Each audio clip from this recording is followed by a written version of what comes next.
Good morning बच्चों। तो हम लोग acid base and salt chapter पढ़ रहे हैं।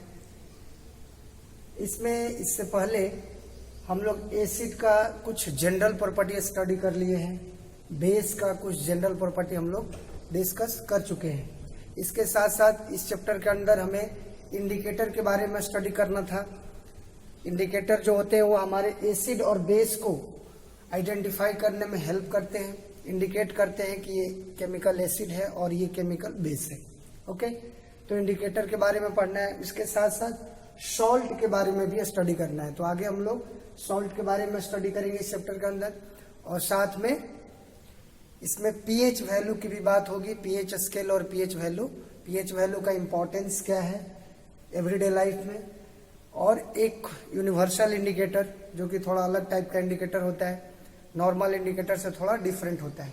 ठीक है, यूनिवर्सल इंडिकेटर की खासियत क्या है कि जैसे जो सिंपल इंडिकेटर होते हैं वो सिर्फ हमें ये इंडिकेट करते हैं कि ये केमिकल एसिड है या base, but universal indicator acid base के साथ साथ वो हमें उसका पीएच वैल्यू भी इंडिकेट कर देता है। पीएच वैल्यू भी लगभग वो प्रेडिक्ट करता है कि इस केमिकल, अगर ये एसिड है तो इसका पीएच वैल्यू कितना है और वो एसिड स्ट्रॉन्ग है या वीक है। ये सब हम लोग आगे डिस्कस करेंगे। ठीक है, तो हम लोग एसिड का, बेस का कुछ जनरल प्रॉपर्टीज, जो बेसिक प्रॉपर्टीज है वो हम लोग देख चुके थे।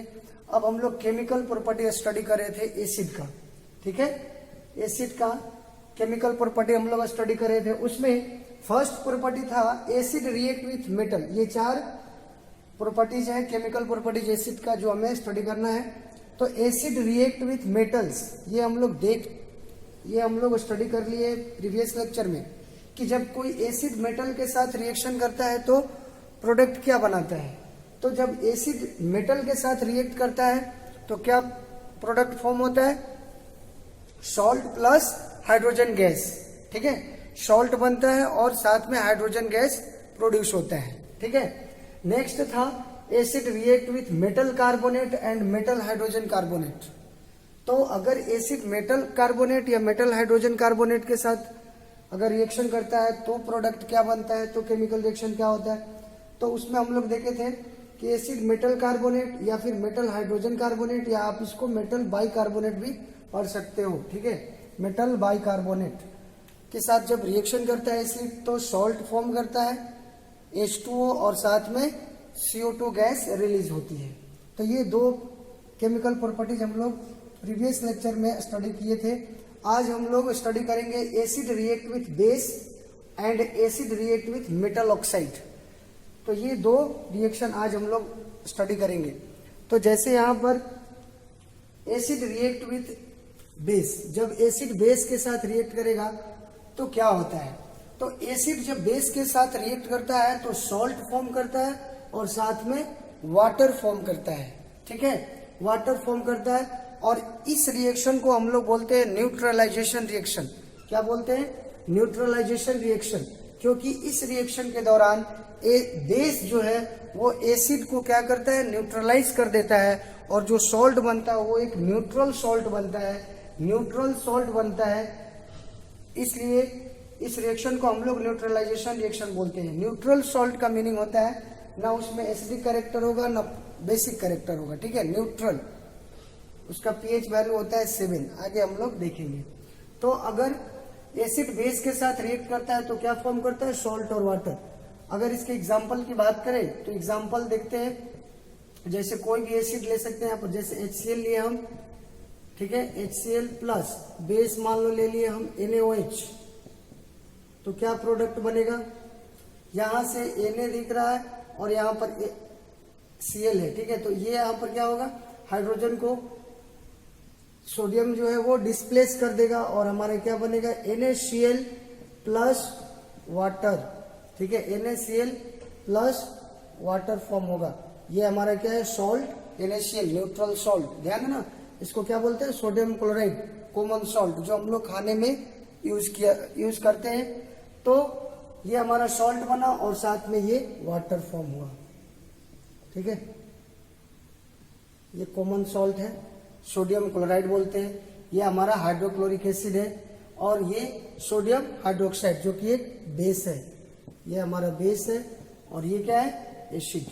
तो यही है, जब एसिड बेस के साथ रिएक्ट करता है तो सॉल्ट और वाटर फॉर्म होता है, और इस रिएक्शन को न्यूट्रलाइजेशन रिएक्शन बोला जाता है, क्योंकि यहाँ पर बेस जो है वो एसिड की प्रॉपर्टीज को पूरी तरह से क्या करता है, न्यूट्रलाइज कर देता है, और ये जो सॉल्ट बनता है वो न्यूट्रल सॉल्ट होता है, जिसमें ना एसिडिक कैरेक्टर होता है और ना ही बेसिक कैरेक्टर होता है। इसलिए जब एसिड बेस के साथ रिएक्ट करता है तो उस रिएक्शन को न्यूट्रलाइजेशन रिएक्शन बोला जाता है। तो आप इसको ध्यान रखेंगे। नेक्स्ट प्रॉपर्टीज की अगर बात करें और इसका एग्जांपल अगर लेना है तो ले सकते हैं। जैसे सेकंड एग्जांपल अगर लेते हैं इसका, HCl react with MgOH whole twice, ठीक है, MgOH होल ट्वाइस। तो ये हमारा बेस है, मैग्नीशियम हाइड्रोक्साइड इसको पढ़ते हैं, मैग्नीशियम हाइड्रोक्साइड बोलते हैं।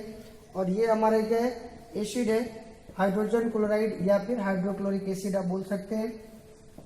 तो ये क्या फॉर्म करेगा, MgCl2 और प्लस वाटर, ठीक है। तो ये हमारा क्या हो गया, सॉल्ट, और यहां पर ये वाटर फॉर्म हुआ।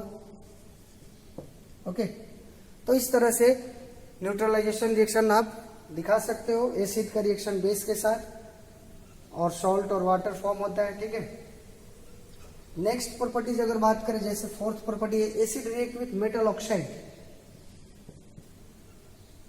Reaction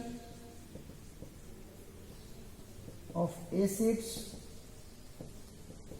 with metal oxide.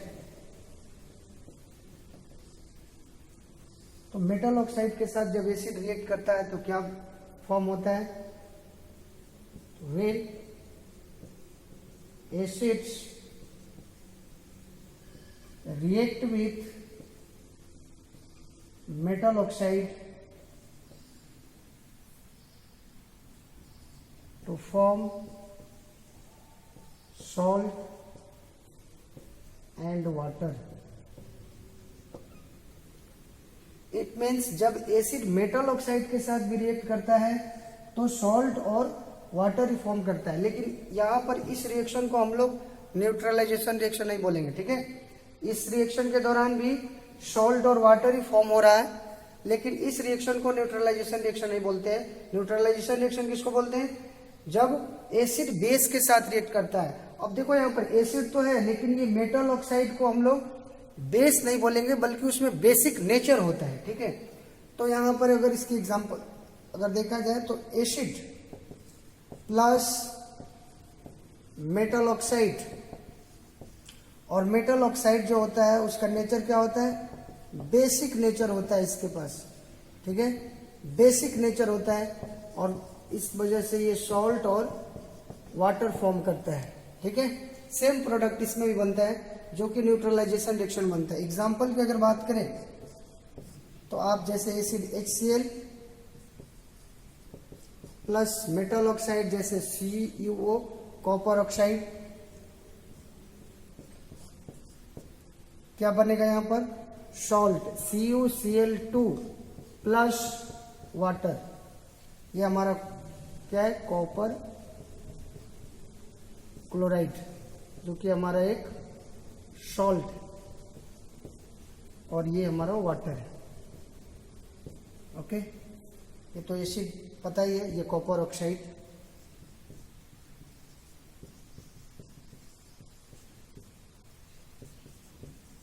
Hydrochloric acid.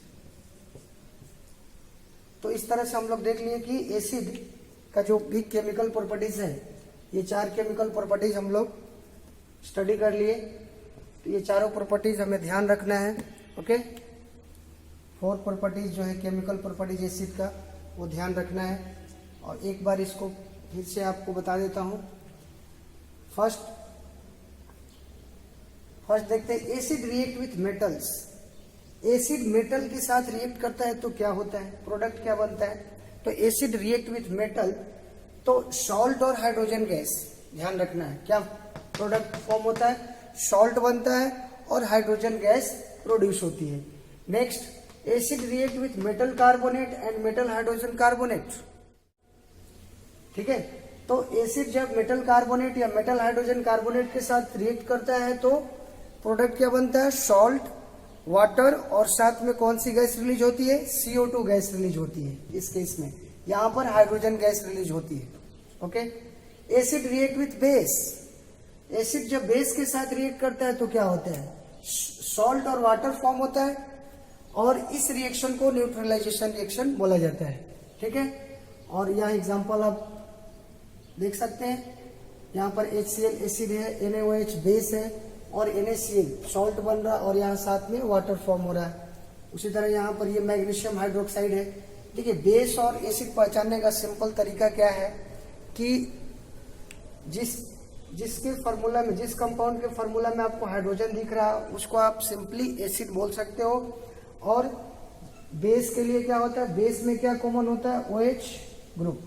जहां भी OH ग्रुप, जिस कंपाउंड के फार्मूला में OH ग्रुप दिख रहा है उसको आप बेस कंसिडर करिएगा, और जहां पर एसिड होगा उसमें H होगा। क्यों, क्योंकि याद करिए एसिड का जनरल प्रॉपर्टीज क्या होता है, acid release H plus ion in aqueous solution, तो इसके पास H प्लस होना चाहिए। और बेस क्या करता है, OH माइनस आयन रिलीज करता है एक्वस सॉल्यूशन में, तो इसके पास OH आयन होगा, तभी तो OH ग्रुप प्रेजेंट होगा, तभी तो OH माइनस रिलीज करेगा एक्वस सॉल्यूशन में। तो सिंपल एसिड और बेस पहचानने का यही तरीका है कि अगर कोई कंपाउंड है वो एसिड है या बेस, तो आप H और OH ग्रुप को देखिए, जिसमें H है उसको एसिड, जिसमें OH ग्रुप है उसको बेस। सिंपल तरीके से आप पहचानने के लिए आप देख सकते हो इस चीज को। ठीक है, अब नेक्स्ट है metal reaction of acid with metal oxide. Metal oxide का जो नेचर होता है वो बेसिक होता है, आपको ध्यान रखना है। मेटल ऑक्साइड का नेचर क्या होता है, बेसिक नेचर के होते हैं मेटल ऑक्साइड, और प्रोडक्ट इसमें भी सेम ही बनता है, जो कि न्यूट्रलाइजेशन रिएक्शन में होता है। सेम प्रोडक्ट बनता है, सॉल्ट और वाटर ही बनता है। ठीक है, और ये 4 प्रॉपर्टीज आपको ध्यान रखने हैं। इससे पहले हम लोग एसिड का कुछ बेसिक, एकदम बेसिक जो जनरल प्रॉपर्टीज था वो हम लोग स्टडी किए थे कि एसिड जो होता है H प्लस आयन रिलीज करता है एक्वस सॉल्यूशन में, और एसिड जो होता है वो ब्लू लिटमस पेपर को रेड में कन्वर्ट करता है, और एसिड का जो टेस्ट होता है वो श्योर होता है, खट्टा टेस्ट का होता है एसिड। और जैसे एग्जांपल के तौर पे जैसे लेमन जूस, ठीक है, लेमन जूस हो गया, कर्ड हो गया, दही खाते हो ना तो खट्टा लगता है, तो इसका मतलब उसमें भी एसिड प्रेजेंट होता है। कौन सा एसिड होता है, कर्ड में कौन सा एसिड होता है, लैक्टिक एसिड। ठीक है, और लेमन में कौन सा एसिड होता है, साइट्रिक एसिड। ठीक है, पिक्कल, अचार खाते हो ना, पिक्कल, उसमें भी हमारा एसिड होता है। तो जो भी सब्सटेंस का टेस्ट श्योर होगा, खट्टा होगा, उसमें कोई ना कोई एसिड जरूर प्रेजेंट होता है। जैसे टोमेटो है उसमें भी एसिड होता है, ऑक्सैलिक एसिड। तो ये सब एसिड का कुछ प्रॉपर्टीज था, केमिकल प्रॉपर्टीज और जनरल प्रॉपर्टीज, वो हम लोग स्टडी कर लिए हैं। अब बेस का जनरल प्रॉपर्टीज हम लोग पढ़ चुके हैं कि बेस क्या करता है, OH माइनस आयन रिलीज करता है एक्वस सॉल्यूशन में। बेस का जो टेस्ट होता है वो क्या होता है, बिटर होता है। लिटमस एक्शन क्या होता है बेस के ऊपर, लिटमस पेपर का एक्शन क्या होता है, लिटमस पेपर क्या करता है, रेड को ब्लू में कन्वर्ट करता है, रेड लिटमस को ब्लू में कन्वर्ट करता है। तो ये बेस की कुछ प्रॉपर्टीज थी।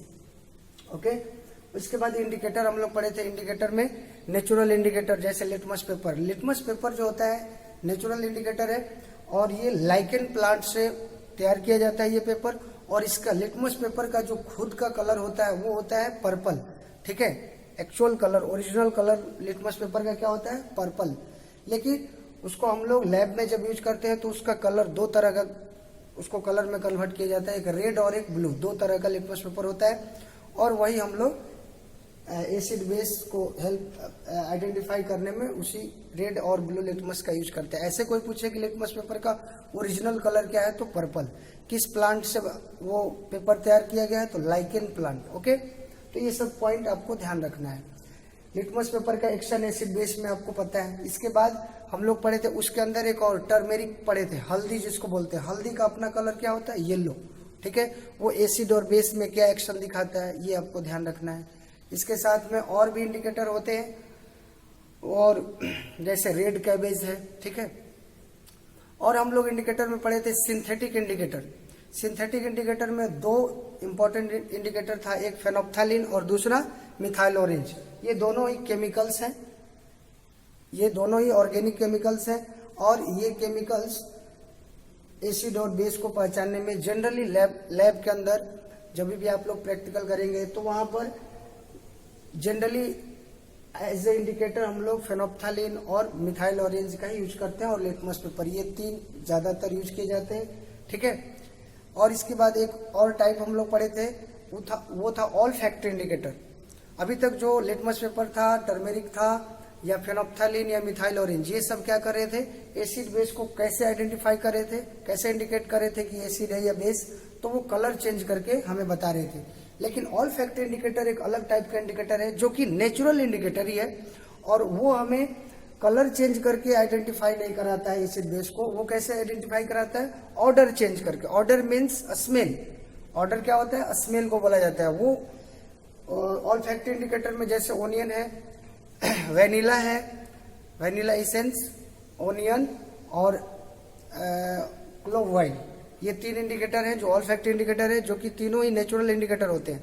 और ये अपना order, characteristics, smell acidic medium में क्या करते हैं, बनाए रखते हैं और बेसिक मीडियम में या बेस के अंदर जब जाते हैं तो उनका कैरेक्टरिस्टिक्स स्मेल क्या हो जाता है, डिस्ट्रॉय हो जाता है कंप्लीटली। वो अपना जो कैरेक्टरिस्टिक्स स्मेल है उनका वो लूज कर देते हैं और इससे पता चलता है कि वो बेस है और जिसमें उनका कैरेक्टरिस्टिक्स स्मेल बना रहता है यानी वो एसिड है, यानी वो एसिडिक मीडियम है।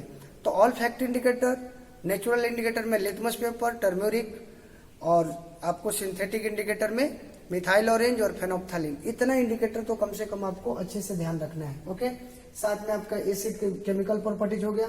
अब हम लोग बेस का एक दो केमिकल प्रॉपर्टीज बेस का भी देखेंगे, तो आप इसको पहले नोट डाउन कर लीजिए।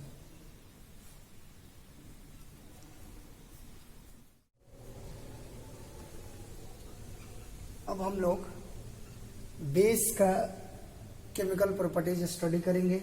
एसिड का तो सारे प्रॉपर्टीज हो गए। बेस के बारे में, तो बेस के बारे में क्या बताए थे कि बेस जो होता है उसकी कुछ बेसिक प्रॉपर्टीज क्या होती है कि बेस का जो टेस्ट की अगर बात करें तो वो टेस्ट बेस का क्या होता है, बीटर टेस्ट होता है और इसको टच करने में कैसा फील होता है, सॉपी, जैसे सॉप को टच करते हो ना साबुन को, वैसा ही बेस को टच करने पर वैसा ही फील होता है, ठीक है, सॉपी या फिर स्लिपरी। ओके, और बेस क्या करता है, एक्वस सॉल्यूशन में जब बेस को एक्वस सॉल्यूशन इट मींस जब पानी के साथ ऐड करोगे तो ये OH माइनस आयन रिलीज करता है, हाइड्रोक्सिल आयन, ठीक है।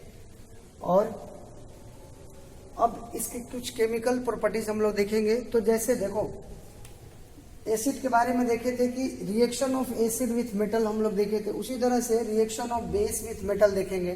तो यहाँ पर जो बेस होता है वो सारे बेस, सभी मेटल के साथ रिएक्ट नहीं करते हैं। कुछ बेस है जैसे सोडियम हाइड्रोक्साइड और पोटेशियम हाइड्रोक्साइड। सोडियम हाइड्रोक्साइड मतलब NaOH, ठीक है।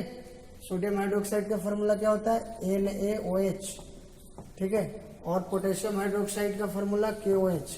तो यही जो दो बेस है वो हमारे मेटल के साथ रिएक्ट करते हैं और सभी मेटल के साथ रिएक्ट नहीं करते। जिंक है और एल्युमिनियम, ये दो मेटल के साथ ही रिएक्शन कर पाते हैं। सभी मतलब बेस जो होते हैं ऑल मेटल के साथ रिएक्ट नहीं करते हैं, ऑल बेस ऑल मेटल के साथ रिएक्ट नहीं करते हैं।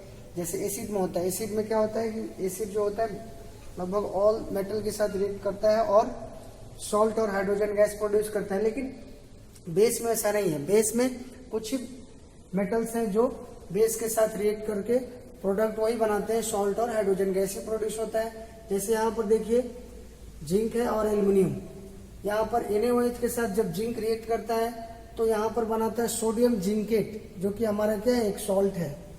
ये क्या है, सॉल्ट है। थोड़ा इसका अलग टाइप का फॉर्मूला है, इसको आपको याद रखना है, Na2ZnO2, ठीक है। इसको पढ़ते हैं सोडियम जिंकेट और ये हाइड्रोजन गैस रिलीज हो रहा है। जब एल्युमिनियम के साथ NaOH रिएक्ट करता है तो बनाता है NaLO2, इसको बोलते हैं सोडियम एल्यूमिनेट। सोडियम एल्यूमिनेट ये भी क्या है, हमारा एक सॉल्ट है, ओके। और साथ में हाइड्रोजन गैस प्रोड्यूस करता है। मतलब रिएक्शन जैसे एसिड मेटल के साथ रिएक्ट करके सॉल्ट और हाइड्रोजन गैस प्रोड्यूस करता है, वैसे ही बेस भी मेटल के साथ रिएक्ट करके सॉल्ट और हाइड्रोजन गैस प्रोड्यूस करता है। बट यहाँ पर सभी बेस सभी मेटल के साथ रिएक्ट नहीं करते हैं। कुछ स्पेसिफिक बेस है जैसे KOH, NaOH, और कुछ मेटल्स जैसे जिंक और एल्यूमिनियम इन्हीं के साथ रिएक्ट करते हैं और दूसरे मेटल के साथ बेस रिएक्ट करके प्रोडक्ट नहीं बना पाता है। ठीक है, नेक्स्ट, तो आप ये एग्जांपल्स ध्यान रखेंगे और ये जिंक और एल्यूमिनियम ही बेस के साथ रिएक्ट करके सॉल्ट और हाइड्रोजन गैस प्रोड्यूस करेगा और ये दोनों एग्जांपल आपके लिए इंपॉर्टेंट है, ये दो एग्जांपल जरूर ध्यान रखिएगा। नेक्स्ट है reaction of base with acid. तो ये तो हम लोग अभी देखे, एसिड की केमिकल प्रॉपर्टीज में हम लोग देखे थे ना कि एसिड बेस के साथ रिएक्ट करता है तो क्या फॉर्म करता है, तो वही सेम प्रॉपर्टीज इसमें भी यूज होगा क्योंकि यहाँ भी तो बेस, वो प्रॉपर्टीज बेस में भी तो काउंट होगा। तो बेस का केमिकल प्रॉपर्टीज में वही प्रॉपर्टीज हो गया जो एसिड का हम लोग पढ़े थे कि एसिड बेस के साथ रिएक्ट करके क्या फॉर्म करता है, सॉल्ट और वाटर, जिसको हम लोग न्यूट्रलाइजेशन रिएक्शन बोलते हैं। तो ये प्रॉपर्टीज तो ऑलरेडी हम लोग डिस्कस कर चुके हैं अभी। ठीक है, अभी हम लोग इसको किए थे ना, एसिड रिएक्ट विद बेस या बेस रिएक्ट विद एसिड, क्या फर्क पड़ता है, प्रोडक्ट तो वही बनेगा, सॉल्ट और वाटर, और उस रिएक्शन को न्यूट्रलाइजेशन रिएक्शन बोलते हैं। ठीक है, next, reaction of bases with non metallic oxide, इसको देखना है। ठीक है, थर्ड प्रॉपर्टी जो है ये देखते हैं, reaction of bases with non metallic oxide. तो एक बात ध्यान रखिए, जैसे उसमें हम लोग देखे थे एसिड की प्रॉपर्टीज में reaction of acid with metallic oxide, यहाँ पर नॉन मेटालिक ऑक्साइड है। ठीक है, नॉन मेटालिक ऑक्साइड का जो नेचर होता है ये एसिडिक नेचर के होते हैं, एसिडिक, नॉन मेटालिक ऑक्साइड क्या होते हैं, acidic nature. Non metallic oxide किसको बोलते हैं, जो नॉन मेटल होते हैं ना, जैसे एलिमेंट क्या होता है, मेटल, नॉन मेटल, मेटोलाइट्स, तीन तरह के एलिमेंट होते हैं। तो जो मेटालिक ऑक्साइड किसको बोलते हैं, जब कोई मेटल ऑक्सीजन के साथ कंबाइन करके ऑक्साइड बनाता है उसको मेटालिक ऑक्साइड बोलते हैं। जब कोई नॉन मेटल ऑक्सीजन के साथ रिएक्ट करके ऑक्साइड बनाता है उसको नॉन मेटालिक ऑक्साइड बोलते हैं। जैसे मान लीजिए नॉन मेटालिक में जैसे CO2 नॉन मेटालिक ऑक्साइड हो गया। ठीक है, और CO कार्बन मोनोऑक्साइड, या फिर और दूसरे एग्जाम्पल आप ले सकते हैं SO2, ठीक है, NO2। तो ये सब नॉन मेटल के ऑक्साइड्स को ही बोला जाता है नॉन मेटालिक ऑक्साइड, और उसका नेचर क्या होता है, एसिडिक नेचर। मेटालिक ऑक्साइड जो मेटल के ऑक्साइड होते हैं, ठीक है, मेटल के ऑक्साइड जैसे copper oxide, zinc oxide, iron oxide. तो इस तरह से आप ध्यान रखना है यहाँ पर। तो बेस जो होते हैं, थर्ड प्रॉपर्टीज हम लोग देख रहे हैं, बेस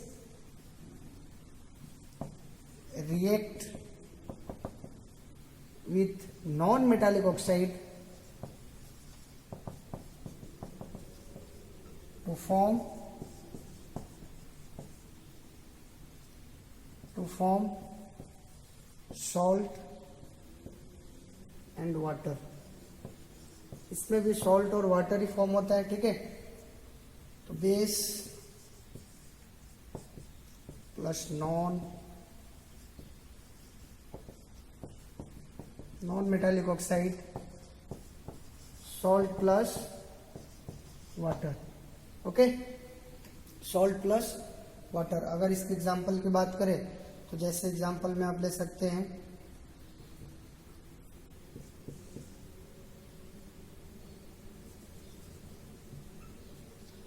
एग्जाम्पल आप जैसे कैल्शियम हाइड्रोक्साइड ले लीजिए और CO2, calcium hydroxide plus non metallic oxide CO2 ले लीजिए। तो यहाँ पर क्या बनेगा, यहाँ पर हमारा कैल्शियम कार्बोनेट और साथ में वाटर फॉर्म होगा। ठीक है, वाटर फॉर्म होगा, ये हमारा एक सॉल्ट हो गया, इसको कैल्शियम कार्बोनेट बोलते हैं। ठीक है, और ये वाटर। तो ये आप एग्जांपल ध्यान रख सकते हैं। ठीक है, तो reaction of basis with non metallic oxide, non metallic oxide के साथ बेस रिएक्ट करते हैं क्योंकि नॉन मेटालिक ऑक्साइड का नेचर एसिडिक होता है और ये तो बेस है ही, बेसिक नेचर। तो एसिड और बेस अलग अलग नेचर के हो गए तो रिएक्शन हो जाता है। ठीक है, अब देखिए बेस जो है मेटालिक ऑक्साइड के साथ रिएक्शन नहीं करेगा क्योंकि बेस का खुद का नेचर तो बेसिक होता ही है और मेटालिक ऑक्साइड का भी नेचर बेसिक, तो सेम नेचर वाले आपस में रिएक्ट नहीं करेंगे। ठीक है, अब एक प्रॉपर्टीज हम लोग एसिड में स्टडी किए थे कि एसिड मेटल कार्बोनेट और मेटल हाइड्रोजन कार्बोनेट के साथ रिएक्ट करता था, सॉल्ट, वाटर और CO2 गैस प्रोड्यूस होता था। लेकिन इसमें आप नोट करके एक पॉइंट लिख लेंगे कि जो बेस होता है वो मेटल कार्बोनेट और मेटल हाइड्रोजन कार्बोनेट के साथ रिएक्ट नहीं करता है। ठीक है, आप यहाँ नोट करके एक पॉइंट लिख लीजिए, bases do not react with metal carbonate and metal hydrogen carbonate.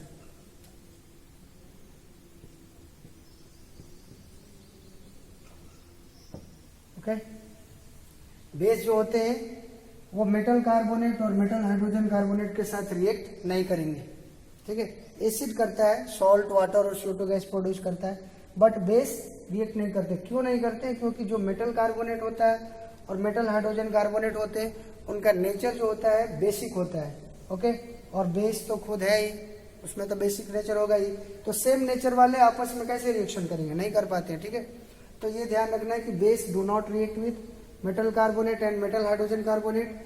और बेस जो होते हैं वो नॉन मेटालिक ऑक्साइड के साथ रिएक्शन करते हैं, मेटालिक ऑक्साइड के साथ रिएक्शन नहीं करेंगे, क्योंकि मेटालिक ऑक्साइड का नेचर बेसिक और इसका भी नेचर बेसिक, तो रिएक्शन नहीं होता है। यहाँ पर non metallic oxide acidic nature का होता है, तो बेस यहाँ रिएक्ट करता है, क्या फॉर्म करता है? सॉल्ट और वाटर। फिर बेस एसिड के साथ रिएक्शन करता है, तो वही न्यूट्रलाइजेशन रिएक्शन हो जाता है, सॉल्ट और वाटर फॉर्म होता है। और मेटल के साथ तो सभी बेस सभी मेटल के साथ रिएक्ट नहीं करते हैं। कुछ बेस है जैसे KOH और NaOH, और कुछ मेटल्स है जैसे जिंक और एल्युमिनियम, उन्हीं के साथ बेस रिएक्ट करता है। ठीक है, all basis do not react with all metals. सभी मेटल के साथ सभी बेस रिएक्ट नहीं करते हैं, कुछ स्पेसिफिक बेस है और कुछ ही मेटल्स हैं, 2 ही मेटल्स मान के चलो तो है। ठीक है, और यही हमारा मेटल के साथ रिएक्ट करते हैं, प्रोडक्ट वाइज सॉल्ट और हाइड्रोजन गैस फॉर्म करते हैं। तो आप ये यहाँ पर बेस का भी केमिकल प्रॉपर्टीज खत्म होता है। ठीक है, तो एसिड का हम लोग पूरा प्रॉपर्टीज देख लिए, बेसिक प्रॉपर्टीज भी और केमिकल प्रॉपर्टीज भी, बेस का भी और एसिड दोनों का हम लोग कंप्लीट कर लिए, और इंडिकेटर की भी बात हो चुकी है।